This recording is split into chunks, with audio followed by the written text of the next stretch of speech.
Juan Kapitulo 6, versikulo 35.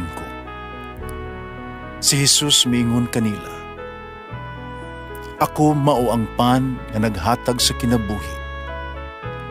Ang muari kanako dili nagayod gutomon, ug ang mutuo kanako dili nagayod uhawon." Pan sa kinabuhi.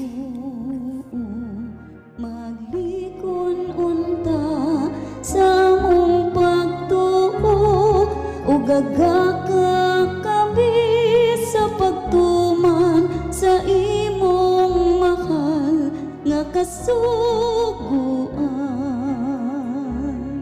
Ang Ginoo manaa kaninyo. Santos nga Ebanghelyo sumala ni San Mateo. Si Jesus miingon siya mga tinunan.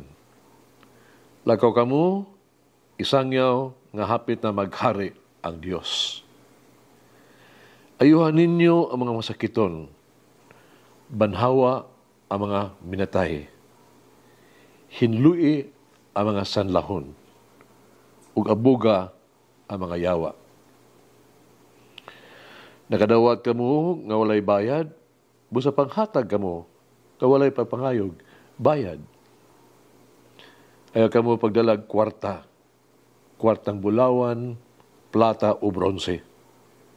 Ayaw pagdalag puntil sa inyong pagpanaw, ni ilisan, ni sapatos, ni sungkod. Ang mamumuo ang hatagan sa iyang kabuhian. Inigabot ninyo sa usa ka lungsod o balangay, pangita kamo mga tao na mabay-abi kaninyo. Pabilin kamo diha hangtod nga mabiya kamo ni adtong dapita. Inidayon ninyo sa usa ka balay, ingna ninyo ang tagbalay, ang kalinaw magauban kaninyo. Kung mudawat kaninyo ang tagbalay, ibilin kanila ang inyong panghinaot sa kalinaw. Apan kundili, bakwi'a ang inyong panghinaot. O kung naay balay o lungsod nga dili gimudawat kaninyo o dili mamati kaninyo, biyahe ka ng dapita, itaktak ang abog sa inyong tiil. Inudumi kini, sa adlaw sa paghukom, mas maluoy pa ang Dios sa mga tao sa Sodoma ug sa Gomora kaysa mga tao ni anang lungsura. Ang Ebanghelyo sa Ginoo. Pasalamati ang Ginoo kay siya maayo, ang iyang gugma mulungtad hangtod sa kahangturan. Pasalamati ang Dios sa tanang mga Dios, ang iyang gugma malungtaron. Pasalamati ang Ginoo sa mga Ginoo, ang iyang gugma balungtaron.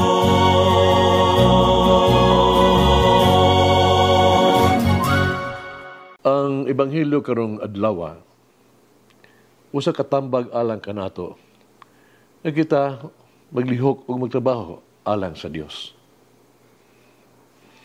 Una, si Jesus nagsulti kanato kay bisan kinsa nga magtrabaho alang sa Dios, dili gyud usa ka tawo nga negosyante.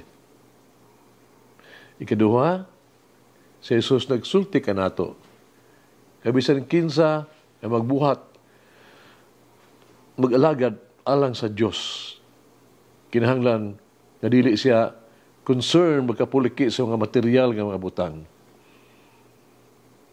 Iyang gimanduan ang iyang mga tinunan. Ayaw pagdala o bulawan, o plata, o tumbaga. Walay sako alang sa panaw, ng sudlanan sa mga butang. Ayaw pagdalag ikaduhang sanina, o sandal, o sungkod.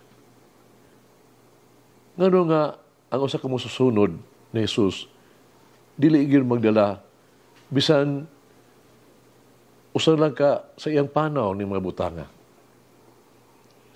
Alam ka na kung ano tulo ka rason. Usa, kitungod kay ang Dios God, dili gayod muhunong paghatag ka nato sa atong kinahanglan ni atong kinabuhi.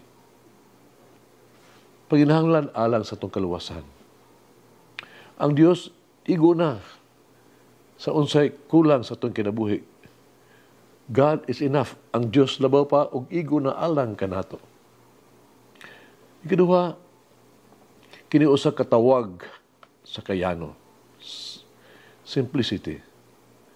Busa nga mga kaluho, mga pribilehiyo, kinahanglan nga dili gyud magabulag kanato gikan sa pagsubay sa dalan paingon sa langit. Ang material ng mga butang kinahanglan dili makabalda kanato sa pagduman sa atong tawag o pagsalig ngadto sa Dios. Ayutan ang mga karuhay o mga ganti, kailangan dili gyud ikompromiso ang ato ang mga motibo sa pagserbisyo o pagsakripisyo sa atong katawhan. Naghago kita alang sa Dios tungod sa gugma alang kaniya o sa iyang katawhan. Nagtrabaho kita alang sa Dios aron madala sila ngadto kaniya. Ikatulo, kini usa ka gamhanan kay mensahe, powerful message nga atong gihimo ang langit nga atong bahandi. Atong isipon nga ang Dios mao ato agyong ganti. Atong gihimo sa Jesus ug ang iyang krus isip atong mga korona sa himaya. Ang dili pagdala sa bisan unsa alang sa biha sa panaw nato. Praktikal kaayo nga mensahe nga gusto natong maangkon ni ining kinabuhi. Buhat sa Dios.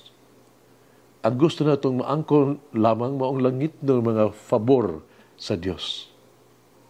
Ang gusto natong maangkon sa tugyutan ng kinabuhi mao sa Jesus ang iyang krus. Ang gusto natong ihatag sa uban mao sa Jesus lamang. Busa ang sumusunod ni Jesus, di lamang magtrabaho o magrepresentar kang Jesus. Iyang gibuhi sa Jesus sa mga pulong o mga buhat. Ang makita sa mga tao mao nga si Jesus nagbuhat pinaagi kanato. Ato mga taron karon atong kaugalingon. Diyon sa nato pagpakita pinaagi sa tuang kinabuhi. Nga si Jesus mao ang ato ang bilhong kabtangan. Ato ang bugtong tinuod nga bahandi ning kinabuhi. Diyon sa nato pagbulag atong kaugalingon gikan sa material nga mabutang ug ilakip ang ato ang kaugalingon ngadto sa Dios. Mag-ampo kita.